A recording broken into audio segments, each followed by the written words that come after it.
യേശുവിൻ്റെ കൂട്ടായ്മയിലെ സ്നേഹം നിറഞ്ഞ എല്ലാ പ്രിയ സഹോദരങ്ങൾക്കും പുതിയൊരു പ്രഭാതത്തിൻ്റെ എല്ലാവിധ ആശംസകളും നേരുന്നു. അതിരാവിലെ തന്നെ ദൈവസമക്ഷം വിനയത്തോടു കൂടി നിന്ന് ദൈവവചനം കണ്ടുകൊണ്ടും വായിച്ചുകൊണ്ടും കേട്ടുകൊണ്ടും ആ ദൈവത്തോടൊപ്പം പുതിയൊരു ദിവസം തുടങ്ങുവാൻ അവസരം ലഭിച്ചതിന് ദൈവത്തിന് നമുക്ക് നന്ദി പറയാം.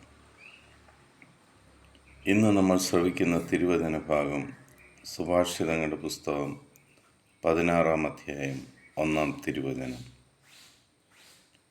മനുഷ്യൻ പദ്ധതികൾ വിഭാവനം ചെയ്യുന്നു, അന്തിമമായ തീരുമാനം കർത്താവിൻ്റേതത്രേ. നമ്മൾ ഓരോ ദിവസവും പുതിയ പുതിയ കാര്യങ്ങളെക്കുറിച്ച് ആലോചിക്കുകയും അത് നടപ്പാക്കാൻ ശ്രമിക്കുകയും ചെയ്യുന്നു. നമ്മുടെ ജീവിതത്തിൽ എന്തെല്ലാം നേടണം, എന്തെല്ലാം നടക്കണമെന്ന് ദൈവം ഒരു പദ്ധതി ഉണ്ടാക്കിയിരിക്കുന്നു. ആ പദ്ധതിയല്ലാതെ മറ്റൊന്നും നമ്മുടെ ജീവിതത്തിൽ നടക്കില്ല.